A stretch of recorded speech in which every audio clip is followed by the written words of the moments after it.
morning, Sean. Morning, Eileen. Hey, thanks for doing this. Thanks for taking time out in your schedule to meet with me. No problem. Glad to do it. Hey, it's been a long while. When was the last time we met? I think it was about 2 years ago, back when I was still an intern at ABBVIE.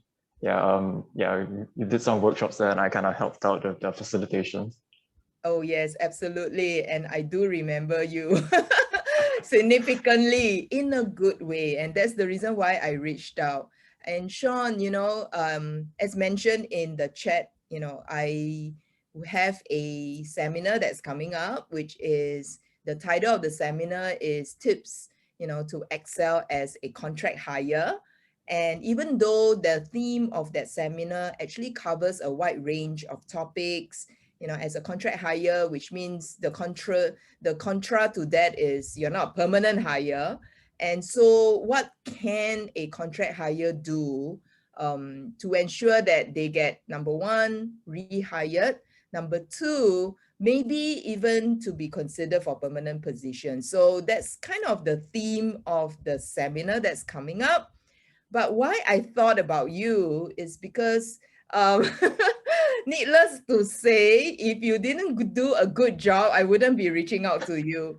You left quite an impression on me. Let me just say that when I first met you, I didn't even know that you were an intern. In fact, to me, my perception was you got to be a full-time hire. In fact, nothing crossed my mind, I just assumed that you are a full-time hire. And then later on, when Vicky, whom we work, our common contact, I believe, was she your manager? Yeah, she was my direct manager. Yeah. So when Vicky said, "Oh, Sean's not here today because he's an intern working with us on part-time basis," and I was intern. Whoa. So compliments to you, Sean. Thank you. Yeah. So maybe you can share with us your career journey. It doesn't matter whether it is a short journey or not, and specifically your internship stint, and then some background about yourself. I hope you can also give some tips. What are some of the best practices? Because as I said, you left such a good impression on me. Right. Sure. So maybe I'll share my screen right now. Yeah. Sure. That'll be nice. Yeah. So a little bit of myself. My name is Sean Heng. Sean Bob Chuckles Heng, and I'll explain why there's Bob Chuckles in the middle of my name in a second.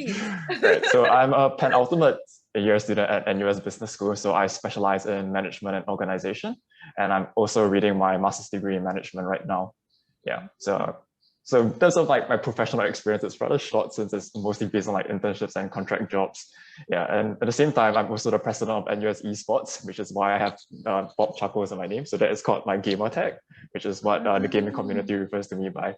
So if you notice in this slide, there is the very professional headshot of me, and then there is the more spontaneous and more excitable version of me back when I was a bit younger. Yeah, so back then I had longer hair.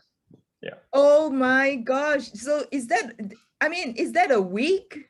I don't know. So after national service, I actually wanted to find out like how living life more liberally with longer hair would be like. So I just started growing it out for I think about 2 years. I just enjoyed the experience. I went to America. It was in winter, and like the long hair actually helped insulate me a bit. And I came back home to Singapore, and I was like, "Yep, I can't do this. It's too hot." Yes, it is indeed too hot. Oh, wow, this is amazing. First time I see this, I was thinking, oh, I wouldn't imagine you being in that outfit. It must be a week. That is the other side of Sean I've not seen. It's kind of fun, like balancing and those like the professional development, like in HR and stuff, and then like my own personal capacity in esports. So yeah, it's kind of fun so far. Oh, okay, that sounds cool. And so your internship stint at both organizations, you want to talk us through that? Yeah, sure. So far I've interned 3 times. Yeah. So or at least worked in contract jobs 3 times. Oh, well, actually slightly more than that, but yeah, these are the 3 main ones. So the first time was actually back, I think, in 2017. Yeah, so back then it was my first internship. So I worked for MEO, which stands for Michelin Express Offshore, which is it's an offshore shipping company. And my role there was a knowledge management intern, which I helped basically with the internal database, updating the internal portals and the intranet there. And it was a very short stint, and it just really learning more about the industry in a sense. When you say short, how short was that? It was like 5 weeks. Oh, okay. Yeah. But still, you did quite a fair bit of work then. Yeah. Then I think my more serious internships or my more serious professional experiences were when I came back from the States, and then I worked at ABBVIE. So when I came back from the States, I wanted to try something a bit more professional in the sense that I wanted to have more nurturing development. So I applied for ABBVIE for the HR position as the talent development, talent management intern. And that was for a 3-month stint from in 2019. Yeah. And I think then I actually learned a lot in terms of what my personality was, what affinity I had with which industry and which function. And then that was when I really realized that I liked HR, I liked human capital management, I really liked working with others. Yeah, so I took that experience, I honed it further in my next year of study. And then in 2020, actually, ABBVIE contacted me again, and this time they wanted to hire me as a contract staff, this time the operations plant, to help with some HR processes that he wanted to touch up on in a sense. So when I met you, was that part of your 3-month stint as an intern, or was that after when you were hired? That was during my stint as an intern. Yeah, that was when I just cut my long hair and then shifted to short hair. Really? Yeah, like wow. I think a week before my interview was when I just cut my hair. I would have never imagined. This is such a pleasant surprise to see the other side of you, which is cool. I like that. Yeah. Wow. Okay, so I met you during that short stint, and then you were contacted again to be offered a contract role rather than a during that internship itself. I see. Okay, so what were the terms of the contract, in terms of your involvement? So back then I was contacted to help basically plan some skills competencies and in line with the national skills framework. Okay. Yeah, so it was really just helping kind of update the company's processes in terms of what competencies should be still maintained and what competencies have to be touched up on. Yeah, and this was a stint it was quite a short stint also because of some issues at the administrative side. So it was, I believe, about 5 weeks or so. It was a very short stint, 5 or 6 weeks in 2020. Okay, yeah. Cool. So how did you, what was your response when you first got a call, to come back and offer your services? I was actually pleasantly surprised and quite flattered and honored actually, because at that point I didn't apply for any internships during that break because I was very focused on my president role in my club. Yeah, I was very focused on how to drive growth and how to promote the brand. And so when I got the call, I was also a bit hesitant at first because I was of the mind, can I commit my all to both sides? Oh, okay. Yeah. So I did the pros and cons analysis. I realized that, I do want to actually further hone my HR development skills. And I thought it was a good opportunity. And then I spoke to the hiring manager, I spoke to my line manager, understood what my job roles and responsibilities were, and then I decided to accept it. Yeah. Okay, cool. All right. So maybe I'm curious to know during when we met during that 3 months, how were you treated? I would say that it was for me as an intern, it was so I was still studying, right? I think it was a very nurturing experience. I really did learn a lot in terms of what the working world was. For me, an internship is always considered successful if not only is there work for you to do, right? But at the end of the day, you can reflect upon what are the key learning objectives, what are your take-home messages for yourself. So for myself, I really understood how crucial a role that talent development, talent management was to an organization, how it fits in the company identity, how it fits in the company culture, and why it's so important to actually have a consistent image or consistent practice to make sure that all employees are on board the same picture and they're holistically uplifted together. Yeah. And so to me, that really opened my eyes, and it helped really that Vicky, which was my line manager, was very nurturing and very supportive of my endeavors to learn. And she was very patient also in certain aspects, because I was good at a very technical and operational aspects, like facilitating workshops or like setting up databases and all the administrative work. But when it comes to the more theoretical aspects of the more bigger concept pictures, it was something that I wasn't quite prepared for yet. Sure. Yeah. Knowing Vicky, and then you two make a very, very good team. I remembered information that I needed, you basically send it out to me so quickly. You kind of know where everything is, and it takes a more seasoned, employee to know where everything is stored and how to get those stuff. I don't know. I mean, it never crossed my mind that you needed to be guided rather. So you see, you could actually pass off as any character. but I think why I say but is, did you feel like, there are some things that could be a lot better, where we can draw out a lot more from you during your internship? In terms of what could have been better, or my personal experiences, I definitely feel there was room for improvement, because I feel that internship programs, both for the employer and the employee, it goes both ways in terms of how you want to take home what can be improved on. So for myself, I knew what specific learning gaps I had to address, like what were some personal qualities that I could improve on. And from the organizational standpoint, I did point out some practices that they could also improve on to make the experience more wholesome for the next batch of interns. Yeah. So maybe I can go on to my next slide and show. Oh, okay. Nice. Yeah. Yeah.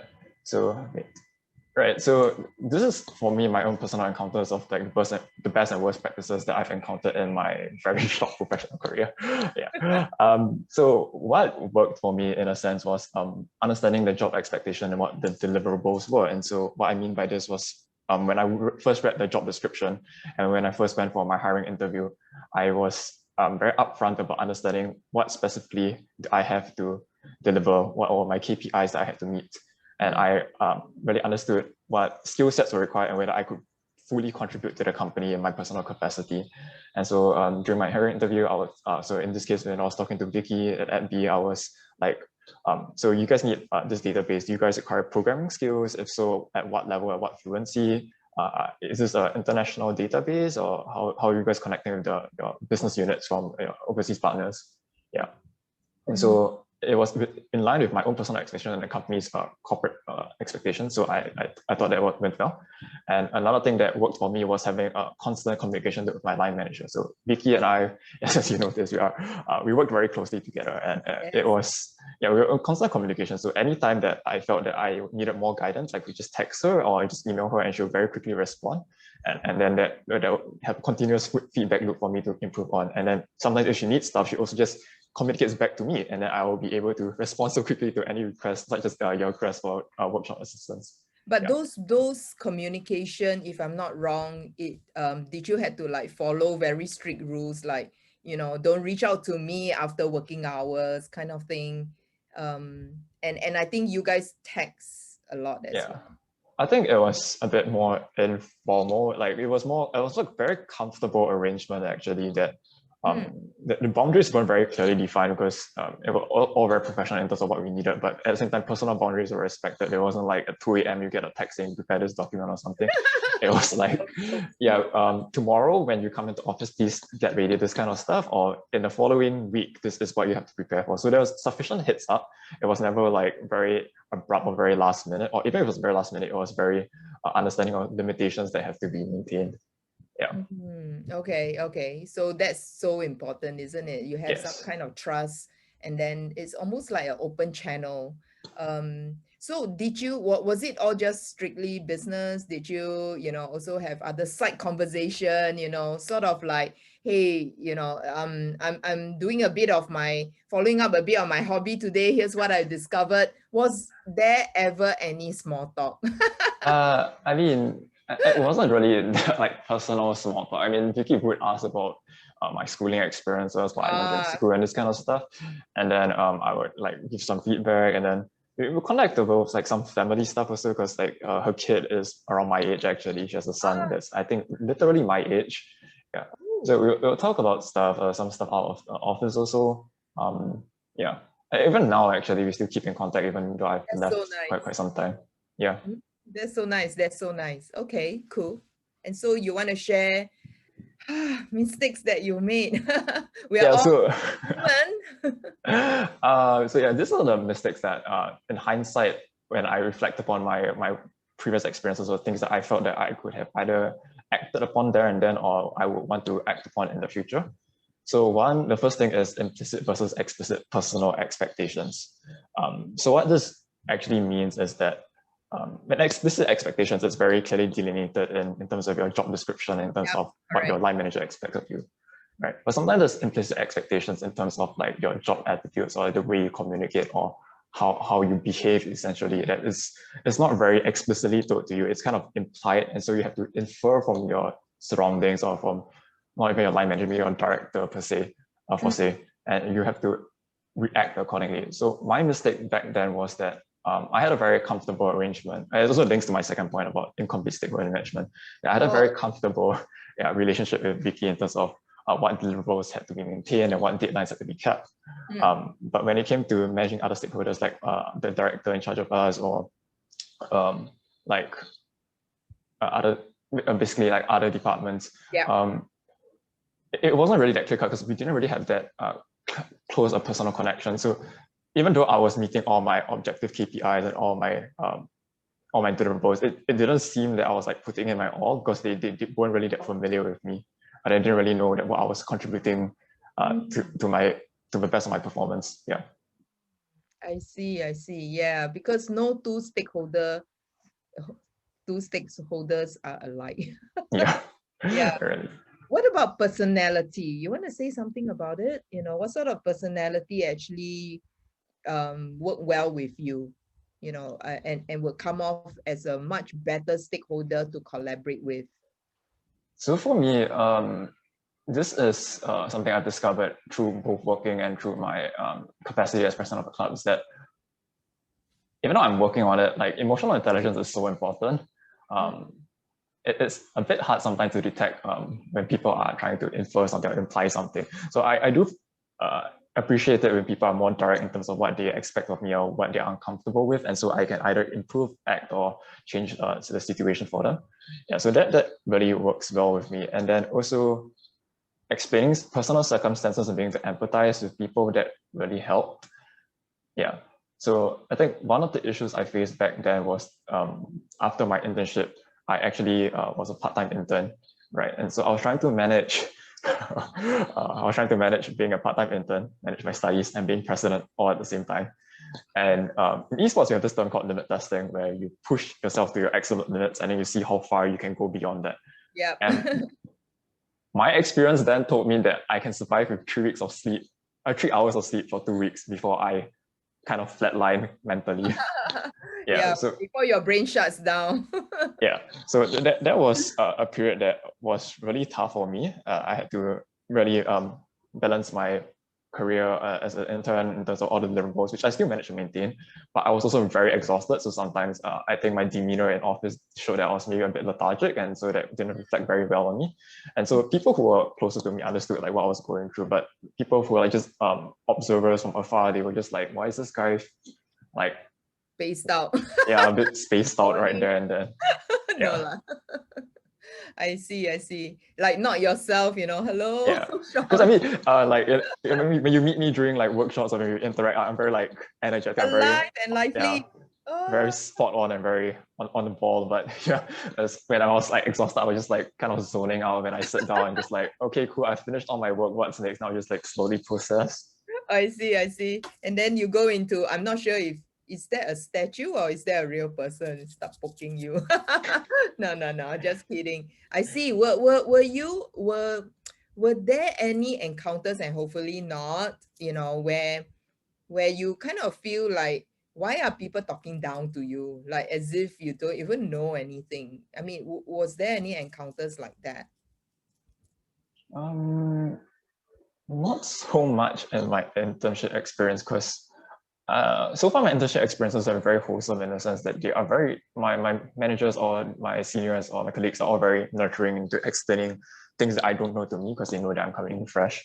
But when it comes to esports side in my personal capacity, it gets a bit, I would say, low-key frustrating and annoying sometimes when people try to talk down to me because like I've been in esports at least for 4 to 5 years already. So I understand the collegiate scene in Singapore, I understand esports culture, and I'm also a business student, so I understand the business implications of stuff.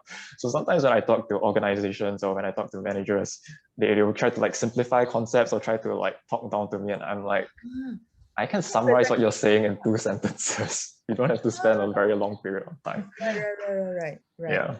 It's sort of like, you know, when you go to the doctors and then some doctors will give you the full on medical name, you know, but you know, there are some who really try and simplify, you know, dumb it down for you. And that's essentially what you're trying to say. You know, you don't need to dump it down for us.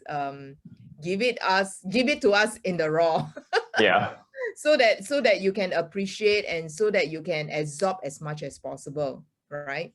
Yes. But not every manager would be so open or be so patient, I think, you know. And so that actually leads me to the other question. What would you actually ask for in terms of advice to anybody who's thinking of bringing in either contract hire or an intern? So I'm actually gonna paraphrase something that I learned from ABBVIE in terms of the ways we work. Okay. Right? So it's something to the effect of like clear and effective communications. Yeah. And for me, that means that why I was so successful in my business, my relationship with Vicky or my line manager was that the communication flowed both ways, right? And that I will give feedback and she'll be able to act on it. At the same time, she'll give me feedback and I will know how to act upon it also.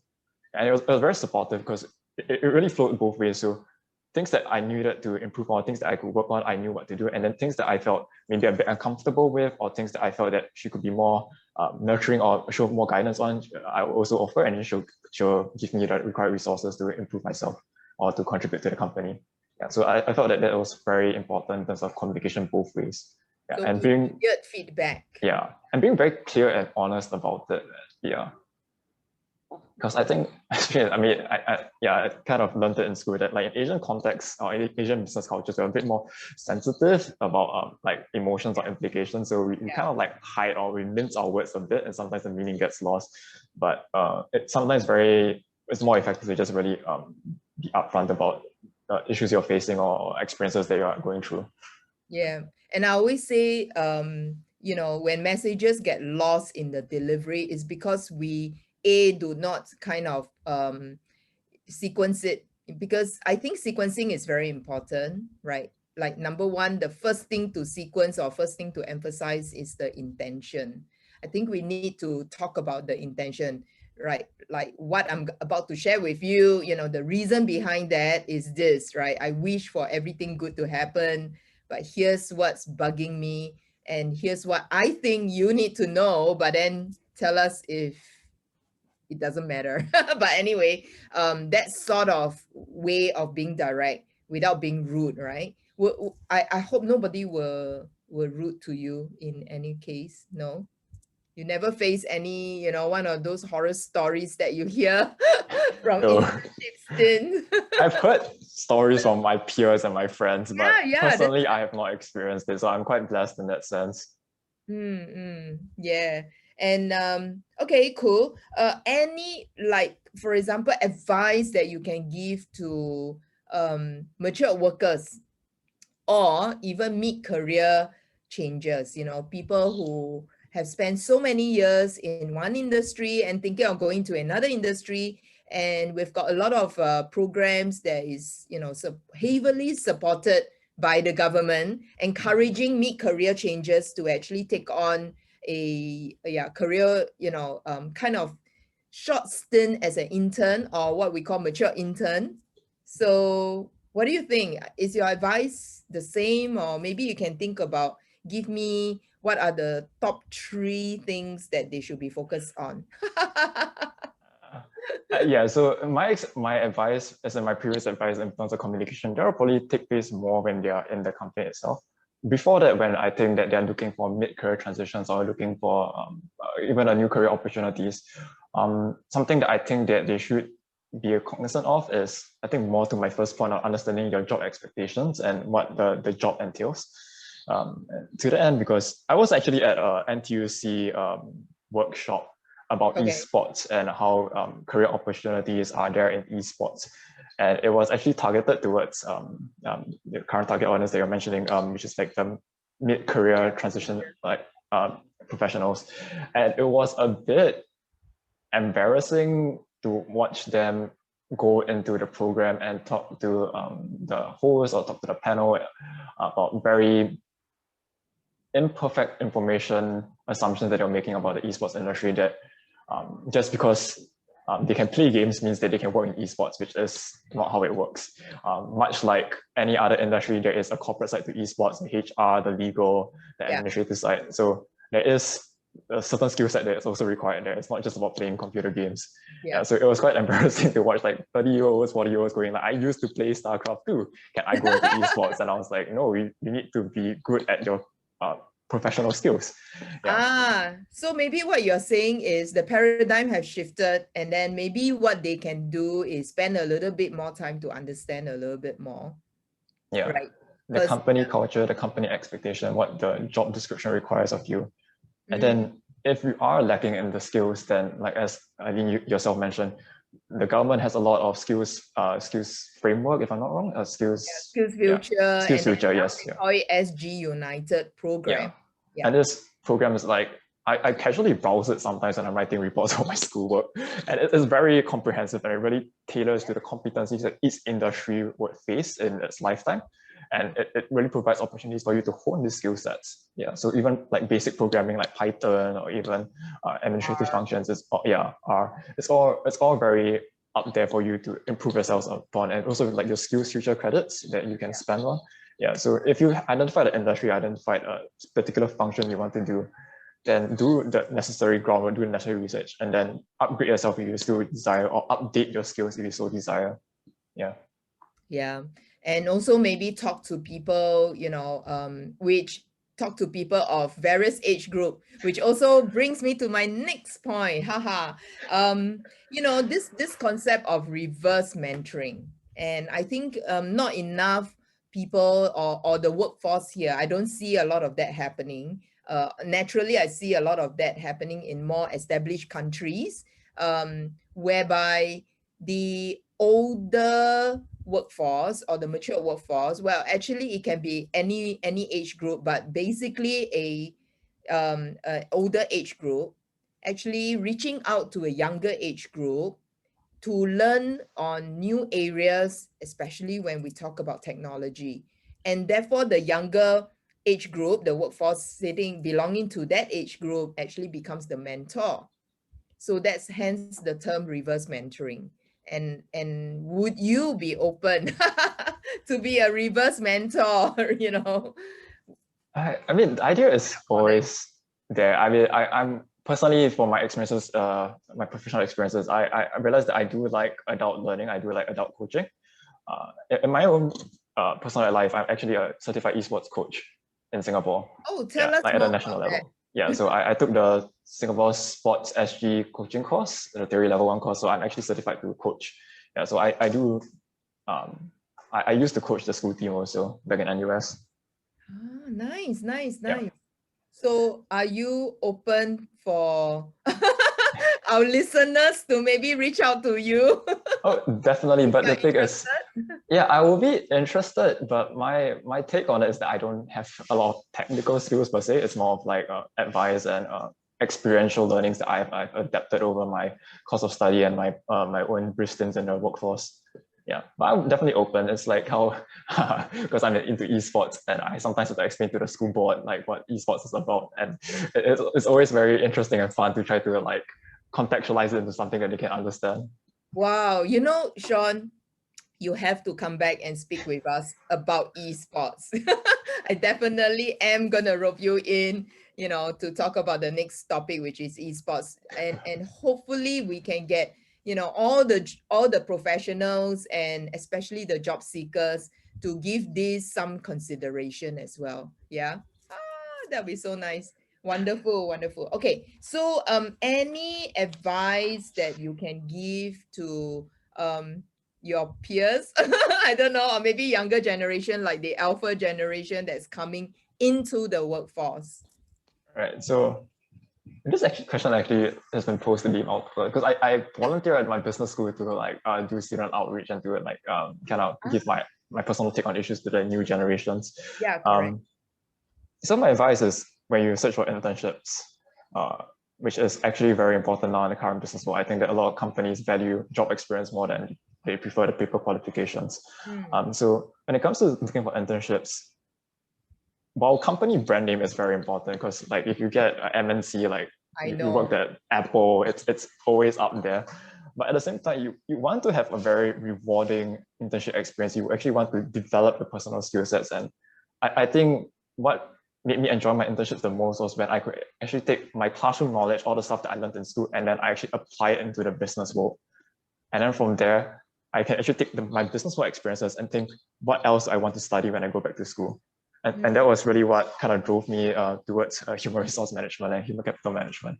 Yeah, so that will be my advice to my juniors, to consider what you want to take away from internships and then to seek companies that offer you these opportunities. And also, please do not get kind of like hoodwinked by companies that basically employ you as temp staff, for lack of a better term, and they're just using you as like now labor. That is always a very bad experience. Yeah, I think that has been, that kind of fear has been expressed quite many times, when they are being asked to only sort paper. I don't know. I mean, those day and age, during my time, I remembered having to just use the highlighter to highlight certain keywords and then to sort certain papers. I mean, those day and age, right? Without the digital technology and all that. Yeah. We always appreciate, go ask for the whys as well. I think apart from just waiting on people to share info and making assumptions that maybe let's not disturb this manager. I think the personality does matter. So if a manager is a little bit more vocal, it'll be great, capitalize on that. Sometimes it's just timing. Sometimes they are really so busy, there's always a good time to ask a good question. Maybe you have a damn good question, but then because of timing, it became such an awful question. Yeah, cool. It sounds like you have, so if given a chance to do like multiple side gigs, or maybe just multiple contract hires, would you take it on? That's actually a tricky question. It's kind of like answering about the gig economy. It is. Yeah, I'd say that in terms of like financial gains, it makes sense to adopt multiple contract jobs at the same time. You kind of stack them up. But at the same time, I feel that personally for me, I will only take out something if I believe I can give it my all, and I wouldn't sacrifice anything at the same time. I wouldn't kind of take multiple jobs if I can't give my all to all of them at the same time. I would take what I can give my full to it. Yeah. Okay, that's cool. Okay. Yeah.